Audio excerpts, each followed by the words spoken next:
Lors d'un gala à San Francisco, Charlotte, héritière de l'une des plus grandes fortunes des États-Unis, a décidé d'humilier un homme noir, persuadée qu'il ne devait pas être là. Mais quelques secondes plus tard, le silence a envahi la salle. Ce qu'elle ignorait, c'est que cet homme apparemment ordinaire était à la tête d'un contrat à plusieurs milliards et que sa revanche serait plus puissante que n'importe quel cri. Mais avant de commencer cette histoire, dites-nous en commentaire d'où vous regardez cette vidéo. C'est toujours incroyable de voir jusqu'où nos histoires voyagent. La soirée était parfaite à San Francisco. La salle de bal du Grand Pavillon brillait de 1000 feux sous les lustres en cristal, tandis que le champagne français coulait à flots parmi les invités les plus influents de la Silicon Valley. Charlotte Ashford traversait la pièce, un verre de vin rouge à la main, vêtue d'une robe de haute couture valant plus qu'un an de salaire pour bien des gens. Elle était l'héritière d'Ashford Industries, l'un des plus grands groupes de technologie militaire du pays, et elle en était pleinement consciente. Tout le monde ici le savait. Son mari, Charles Ashford, se trouvait de l'autre côté de la salle, en grande discussion avec des investisseurs japonais. Charlotte scrutait la pièce avec l'assurance arrogante d'une femme née dans le luxe.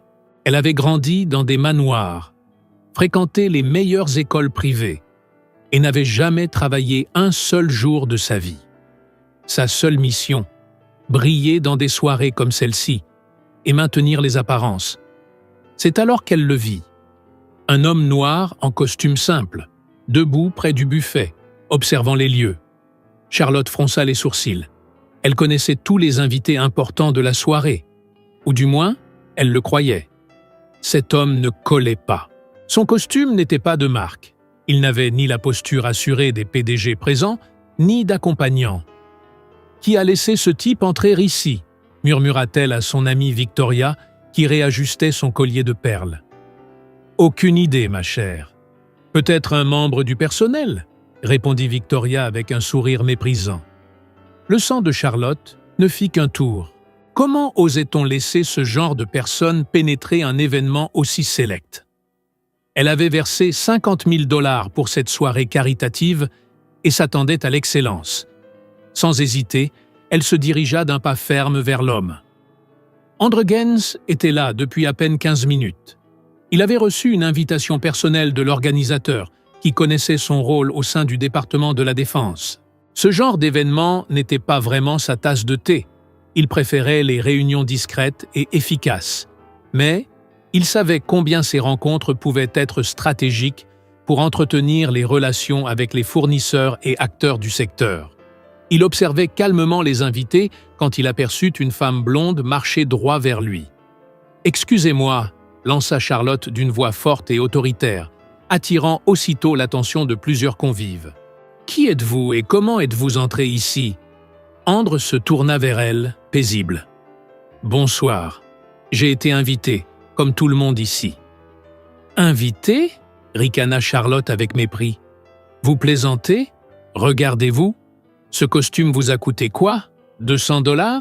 Ici, personne ne porte un truc à moins de 5 000. » Andre resta impassible.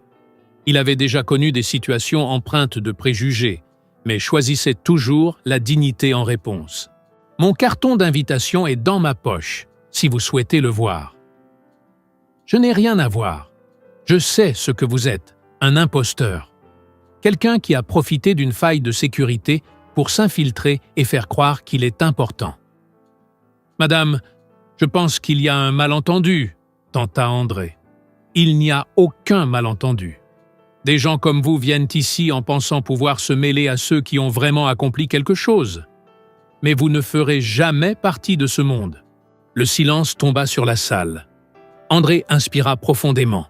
« Je comprends que vous soyez dérangé, mais je vous assure que j'ai parfaitement le droit d'être ici. » Le visage de Charlotte vira au rouge. Comment osait-il lui répondre ainsi? En public, devant tout le monde? Sans réfléchir, elle leva son verre et jeta son vin rouge en plein sur la tête d'Andre. Le liquide sombre ruissela sur son visage, tacha son costume et éclaboussa le sol en marbre. Un silence de mort s'abattit sur la salle. Même la musique s'était arrêtée. Les invités restèrent figés, verres en suspens, regards sidérés. « Sortez d'ici avant que je ne fasse vraiment appel à la sécurité. » Andre s'essuya le visage avec une serviette tendue par un serveur. Il ne dit rien, ne cria pas, ne réagit pas. Il se contenta de se diriger calmement vers la sortie pendant que la foule s'écartait en silence. Arrivé à la porte, il se retourna une dernière fois. Son regard croisa celui de Charlotte. Et à cet instant, un frisson lui parcourut l'échine. Il y avait quelque chose dans ses yeux. Quelque chose qui annonçait qu'elle venait de faire une erreur monumentale. De l'autre côté de la salle, Charles Ashford avait vu toute la scène.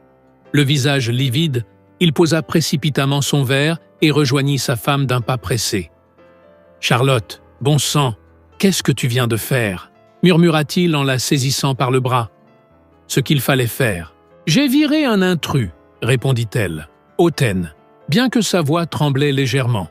« Tu sais qui c'était » demanda Charles, le visage décomposé. « Aucune idée, et je m'en fiche. Sans doute un serveur qui s'est cru malin. C'était le général Andre Gaines, la coupa Charles, la voix brisée.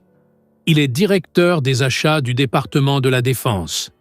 C'est lui qui décide quelles entreprises obtiennent les contrats militaires. Des contrats à plusieurs milliards, Charlotte. Des milliards. Le teint de Charlotte vira au blanc. Ses jambes fléchirent. Quoi? Autour d'eux, les téléphones portables étaient déjà dégainés. Des vidéos étaient en train d'être filmées. Des photos circulaient. La scène avait été capturée sous tous les angles par au moins 20 personnes. Dans quelques minutes, tout serait en ligne. Victoria s'approcha, le visage aussi pâle que celui de Charlotte. « Charlotte, tout le monde a filmé. C'est partout. » Charlotte tourna la tête. Les regards n'étaient plus seulement curieux. Ils étaient accusateurs. Elle lut sur leur visage ce qui allait suivre. Le scandale, la honte, les conséquences. Mais son esprit était encore en train d'assimiler ce que Charles venait de lui dire. Général? Défense? Ce n'était pas possible. On doit partir. Maintenant, dit Charles en la tirant par le bras. Mais Charlotte restait figée, incapable de bouger. Pendant ce temps, à l'extérieur du pavillon, Andre Gaines s'installait dans sa voiture officielle. Son chauffeur le regarda dans le rétroviseur. « Monsieur, que s'est-il passé ?»« Ramenez-moi chez moi, s'il vous plaît, » répondit André calmement, la mâchoire crispée. Il savait exactement ce qui venait de se passer. Et il savait que cette femme n'avait pas la moindre idée de ce qu'elle avait déclenché. Le lendemain matin arriva comme un ouragan. Charlotte se réveilla au son incessant des notifications de son téléphone. Des centaines, des milliers. Elle attrapa l'appareil avec des mains tremblantes et ouvrit le premier lien qui s'afficha. Une vidéo d'elle versant du vin sur Andre Gaines. Déjà plus de 2 millions de vues. Les commentaires étaient impitoyables. C'est du racisme, pur et simple. Elle a humilié cet homme uniquement à cause de sa couleur de peau. Petite milliardaire pourrie gâtée qui croit pouvoir traiter les gens comme des déchets. Charlotte jeta son téléphone sur le lit. Son cœur battait à tout rompre. Elle descendit l'escalier de la villa et trouva Charles dans le salon, fixé devant les informations à la télévision. Son visage était à l'écran.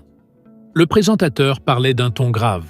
La vidéo devenue virale ces 12 dernières heures montre Charlotte Ashford, héritière de la fortune Ashford, commettant un acte de discrimination raciale à l'encontre du général Andre Gaines, une figure hautement respectée du département américain de la Défense. Ashford Industries, entreprise familiale pesant plusieurs milliards, n'a pas encore réagi officiellement. Charles éteignit la télévision en voyant Charlotte entrer. Il avait l'air épuisé, comme s'il n'avait pas dormi de la nuit. « Tu as vu ?» demanda-t-il d'une voix rauque. « J'ai vu quelques vidéos, » répondit-elle, tentant de garder contenance. « Quelques ?» Charlotte. « C'est partout. CNN, Fox, BBC, les réseaux sociaux, Les journaux, la radio, le monde entier parle de ça. Ça va passer. Ces histoires finissent toujours par s'oublier. Dans une semaine, plus personne n'en parlera.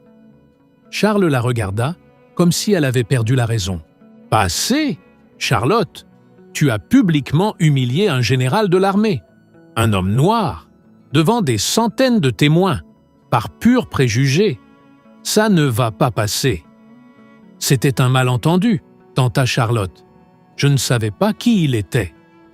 Et ça rend les choses meilleures. Le fait que tu l'aies traité comme ça parce que tu pensais qu'il n'était personne, tu ne comprends pas, hein? Peu importe qui il était. Ce que tu as fait est inacceptable. Point. » Avant qu'elle ne puisse répondre, le téléphone de Charles sonna.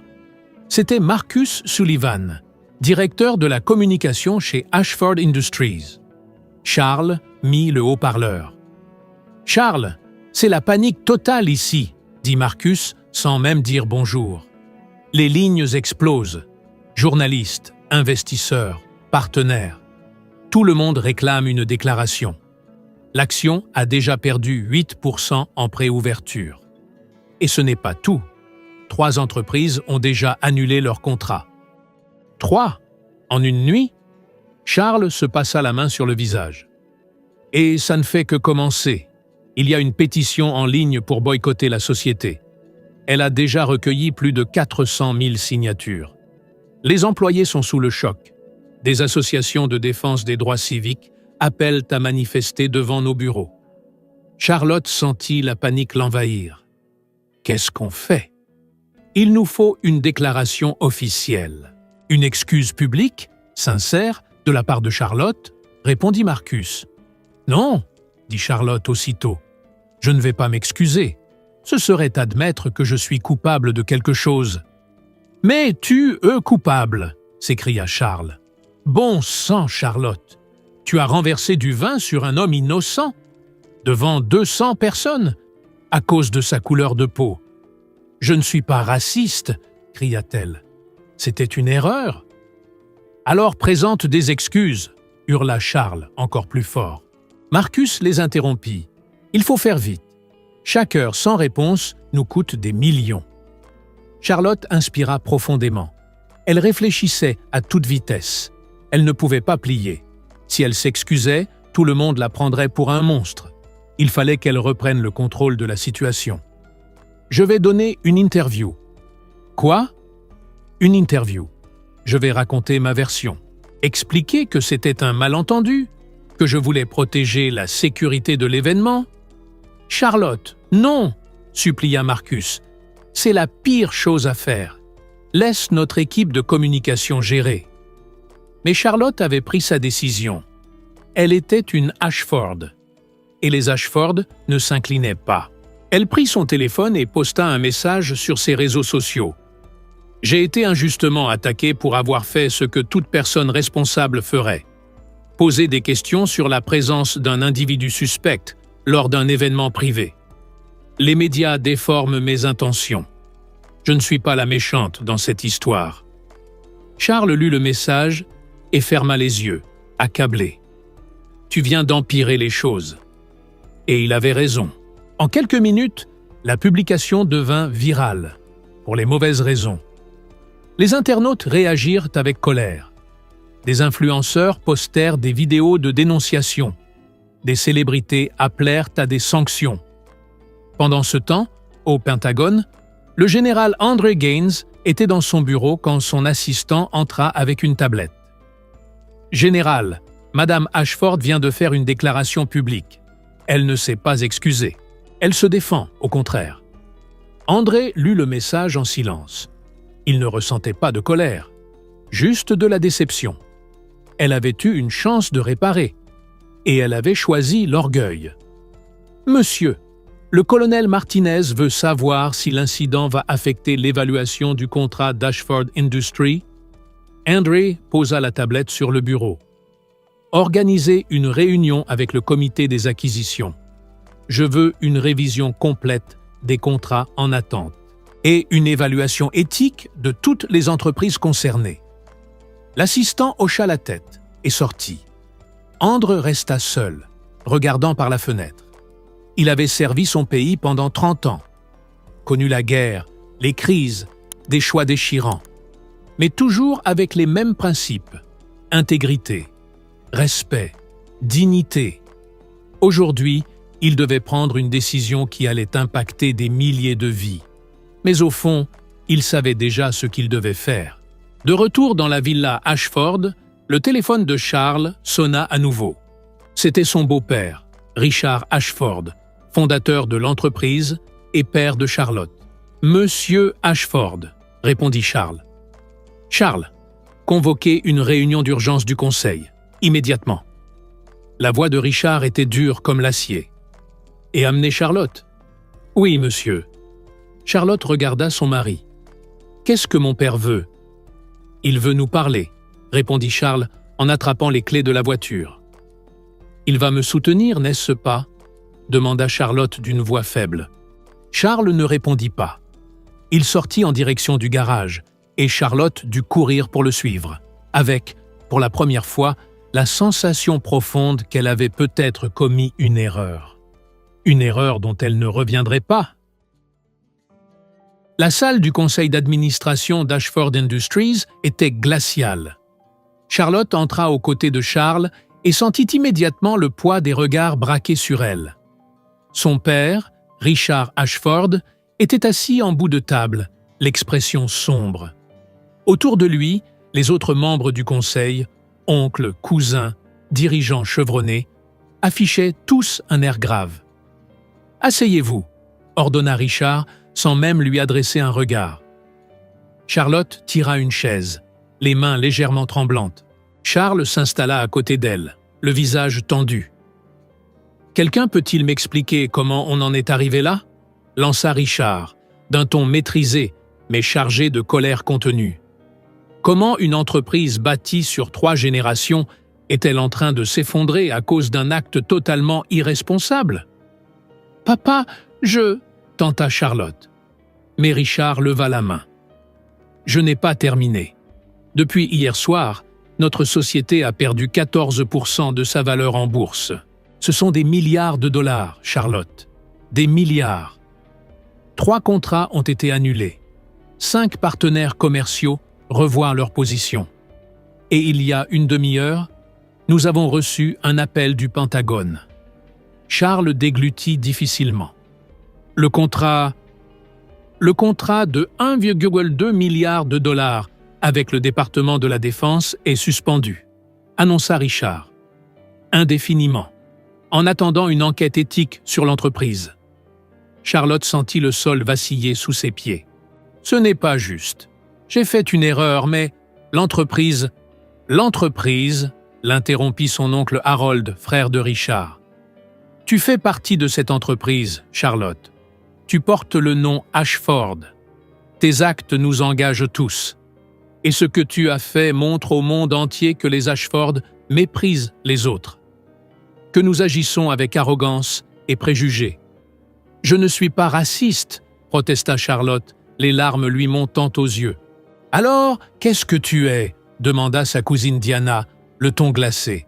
« Parce que la vidéo que tout le monde a vue montre exactement ça.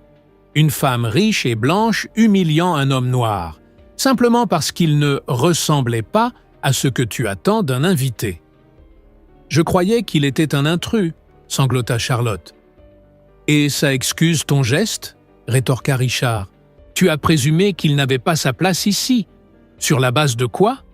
Son costume ? Sa couleur de peau ? Et même s'il avait été un intrus, cela te donnait le droit de lui jeter du vin au visage ?» Un silence pesant s'installa. Charlotte ne trouva rien à répondre. Pour la première fois, elle faisait face aux conséquences de ses actes. « Nous devons prendre une décision », poursuivit Richard. « Le Conseil doit agir pour sauver cette entreprise. Et cela commence maintenant. Charlotte, tu es officiellement révoquée de tous tes postes au sein d'Ashford Industries, avec effet immédiat. Tes fonds fiduciaires sont gelés jusqu'à nouvel ordre. Tu n'as plus accès aux comptes de l'entreprise et tu ne représenteras plus cette famille en aucune circonstance publique. » Charlotte devint livide. « Papa, tu ne peux pas. »« Je le peux, et je le fais, » coupa Richard sèchement. « Cette société est plus grande que toi, plus grande que n'importe lequel d'entre nous. 3000 employés dépendent d'Ashford Industries pour faire vivre leur famille. Je ne vais pas laisser l'égoïsme d'une seule personne mettre tout cela en péril. » Charles s'éclaircit la gorge. « Monsieur Ashford, j'aimerais faire une déclaration. » Richard hocha la tête. « J'ai demandé le divorce ce matin, » dit Charles d'un ton ferme mais douloureux. « Les papiers ont été déposés. J'aimais Charlotte. Mais je ne peux pas rester marié à quelqu'un dont les valeurs sont incompatibles avec les miennes. » Charlotte se tourna vers lui, bouleversée. « Charles, non, je t'en supplie. »« Je suis désolé, » répondit-il sans la regarder. « Mais ma décision est prise. »« Charles a raison de prendre ses distances, » dit l'oncle Harold. « Nous devons tous le faire. À partir de maintenant, Charlotte ne s'exprime plus au nom de la famille Ashford. Toute déclaration publique de sa part est considérée comme personnelle et ne reflète pas les positions de l'entreprise ni de la famille. » Diana fit glisser un autre document. « Ceci est une injonction judiciaire. Tu n'as plus le droit d'entrer dans les locaux de l'entreprise. Si tu dois récupérer des affaires, tu seras escorté par des agents de sécurité. » Charlotte regarda autour d'elle. Toutes ces personnes, sa propre famille, l'abandonnaient, prêtes à la jeter au lion pour sauver leur image. « Vous me sacrifiez, » murmura-t-elle. « Vous faites de moi un bouc émissaire. »« Non !» répondit Richard avec fermeté. « Tu t'es sacrifiée toute seule. Nous ne faisons que gérer les conséquences. » Il se leva, indiquant la fin de la réunion. « Le service juridique te contactera pour la suite. D'ici là, je te conseille de réfléchir sérieusement à la personne que tu veux devenir. » Un à un, les membres du conseil quittèrent la salle. Charles fut l'un des derniers à sortir. Il s'arrêta un instant dans l'encadrement de la porte. « Je suis vraiment désolé, » dit-il sans se retourner. Puis il partit. Charlotte resta seule dans la salle, entourée de chaises vides et du silence pesant. Elle enfouit son visage dans ses mains et, pour la première fois depuis longtemps, elle se mit à pleurer. Pendant ce temps, au bureau du général Gaines, une réunion bien différente était en cours. Le comité des acquisitions du département de la Défense s'était réuni pour discuter du futur contrat avec Ashford Industries. « Général, Ashford Industries a toujours respecté ses engagements », fit remarquer le colonel Martinez. « Cet incident, aussi regrettable soit-il, est le fait d'un individu, pas de l'entreprise dans son ensemble. »« Je comprends votre position, colonel, » répondit André calmement. « Mais nous devons voir plus loin. Nous envisageons de confier à cette entreprise la production de systèmes de défense essentiels. Cela exige plus que de la compétence. Cela exige de la confiance. Des valeurs alignées avec celles que nous défendons. »« Et les emplois ?» demanda une autre officière. « Si nous annulons ce contrat, 3000 familles seront touchées. » Andre acquiesça. « Je le sais, et c'est une lourde responsabilité. C'est pourquoi je ne propose pas une annulation, mais une suspension. Ashford Industries devra démontrer, par des actions concrètes, qu'elle s'engage dans un réel changement. Je veux voir des politiques de diversité mises en place, des formations obligatoires, un audit complet des pratiques de recrutement. Un engagement réel, mesurable et durable en faveur de l'inclusion. » « Et s'il refuse ?» demanda Martinez. « Alors le contrat sera définitivement annulé, » répondit André avec gravité. « Et nous enverrons un message clair. Le gouvernement américain ne travaille pas avec des entreprises qui tolèrent la discrimination. » La décision fut adoptée à l'unanimité. 2 semaines plus tard, Charlotte se trouvait dans son appartement en location. Un espace modeste comparé à la villa où elle avait grandi. Son téléphone sonna. C'était son avocat. « Charlotte, j'ai des nouvelles. Le juge a validé l'accord avec les associations de défense des droits civiques. Tu devras effectuer 800 heures de service communautaire. » « Du service communautaire » répéta-t-elle, incrédule. « Oui, tu commenceras lundi prochain dans un centre d'accueil pour sans-abri en centre-ville. 8 heures par jour, 5 jours par semaine. » Charlotte raccrocha et regarda autour d'elle. L'appartement était vide. Tout avait changé si vite. Elle avait perdu sa famille, son mari, sa fortune, sa réputation. Et maintenant, elle allait devoir affronter un monde qu'elle avait toujours choisi d'ignorer. Le lundi matin arriva froid et pluvieux. Pour la première fois de sa vie, Charlotte descendit d'un bus public et marcha jusqu'au centre d'accueil Nouvel Espoir, en plein centre-ville. Elle portait un jean simple et un manteau ordinaire, rien qui ne trahisse son passé de milliardaire. En entrant, elle fut accueillie par une femme noire d'une 50aine d'années, aux cheveux grisonnants et au sourire chaleureux. « Tu dois être Charlotte, » dit la femme. « Je suis Donna, la coordinatrice du centre. Bienvenue. » Charlotte força un sourire. « Merci. Je vais te montrer comment les choses fonctionnent ici, » ajouta Donna en la guidant dans le couloir. L'endroit sentait la soupe maison et le produit ménager. On sert le petit déjeuner à 7 heures, le déjeuner à midi et le dîner à 18 heures. On propose aussi des douches, des vêtements propres et un accompagnement social. Ton rôle sera d'aider en cuisine, de servir les repas et, si tu en es capable, de discuter avec les personnes qui viennent ici. « Discuter ?» répéta Charlotte, un peu anxieuse. « Oui. Souvent, ce dont les gens ont le plus besoin, c'est d'être écoutés, d'être traités comme des êtres humains, pas comme des fantômes. » Donna s'arrêta et la regarda droit dans les yeux. « Je sais qui tu es. J'ai vu la vidéo. Tout le monde l'a vue. Mais ici, tu as une chance d'apprendre. À toi de voir si tu veux la saisir. » Charlotte hocha la tête en silence. Les premières semaines furent éprouvantes. Charlotte n'avait jamais servi personne de sa vie. Elle se brûlait les mains sur les casseroles, renversait la soupe et se sentait mal à l'aise au contact des personnes accueillies. Elles étaient si différentes d'elle, du moins, c'est ce qu'elle croyait. Un jour, alors qu'elle servait le déjeuner, une vieille femme aux yeux fatigués tendit son plateau. « Merci, ma chérie, » dit-elle d'une voix douce. Charlotte déposa la nourriture sur son assiette et la femme alla s'asseoir. Plus tard, Donna invita Charlotte à s'installer avec quelques bénéficiaires. « Vas-y, » l'encouragea-t-elle. « Assieds-toi. Écoute simplement. » Charlotte prit place à la table de la vieille femme. Elle s'appelait Margaret. Elle avait été professeure de mathématiques pendant 30 ans, mais tout s'était effondré lorsqu'elle était tombée malade et n'avait plus pu travailler. Sans assurance suffisante, les factures médicales l'avaient ruinée. « Jamais je n'aurais cru finir ici, » dit Margaret en regardant sa soupe. « J'avais une maison, une carrière, mais la vie peut basculer en un claquement de doigts. » Charlotte l'écouta. Vraiment. Pour la première fois. Et elle comprit que Margaret n'était pas si différente d'elle. Toutes deux avaient tout perdu. La seule différence, c'est que Charlotte avait grandi avec un filet de sécurité de plusieurs milliards. Les jours devinrent des semaines. Charlotte apprit à connaître les gens par leurs prénoms. Chaque histoire fissurait un peu plus l'armure de Charlotte. Peu à peu, elle commença à voir le monde autrement.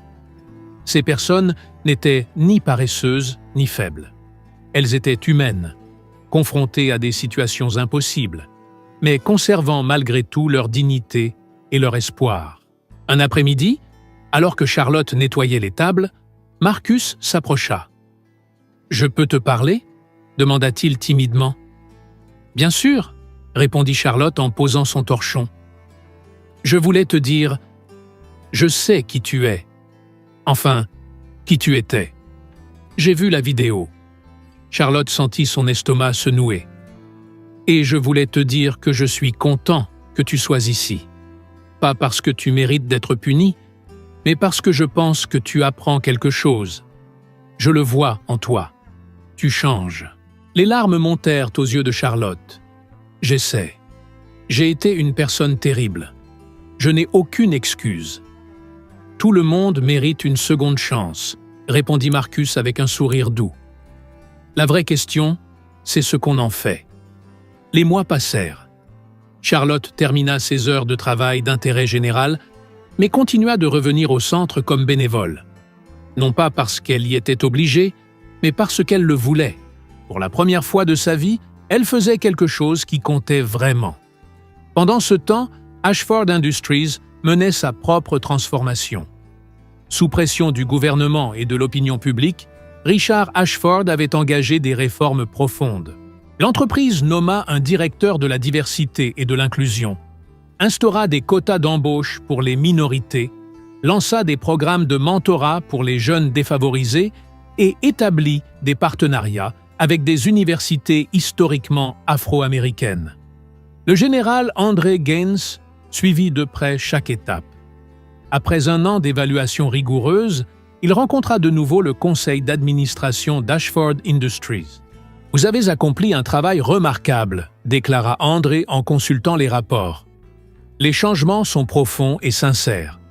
Je recommande la réactivation du contrat. » Richard Ashford, vieilli par des mois de crise, poussa un soupir de soulagement.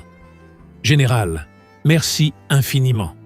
Et je tiens à vous présenter personnellement mes excuses pour ce que ma fille a fait. »« Excuses acceptées, » répondit André.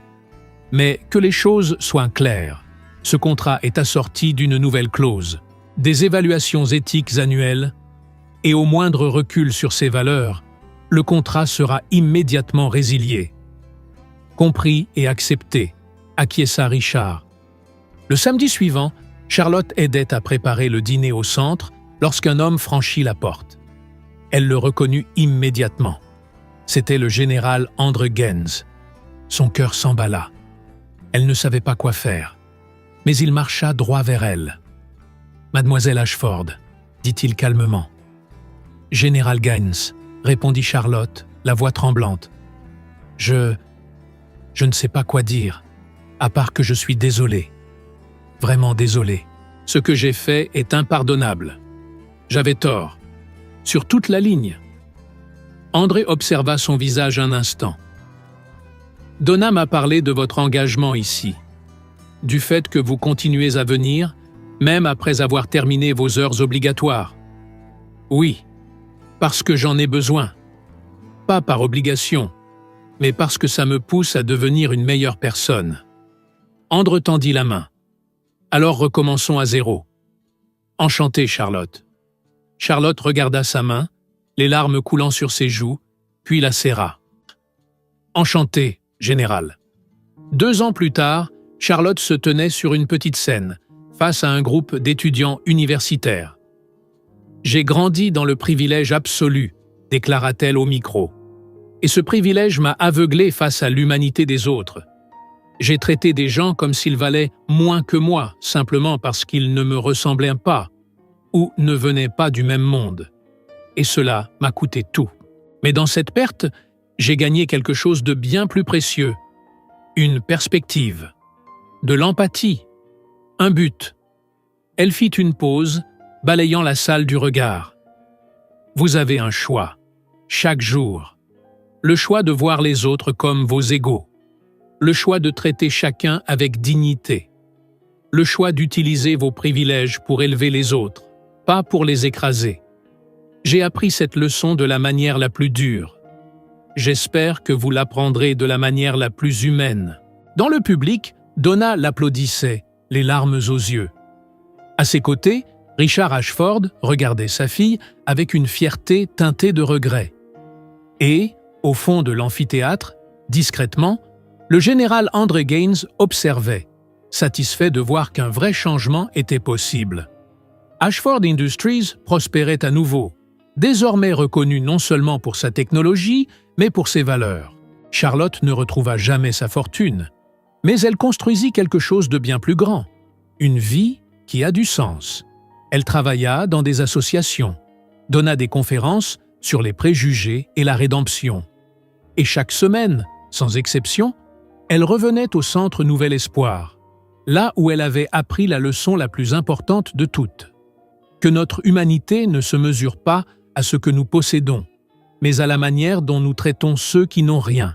Si cette histoire vous a touché d'une manière ou d'une autre, laissez un commentaire pour dire ce qui vous a le plus marqué.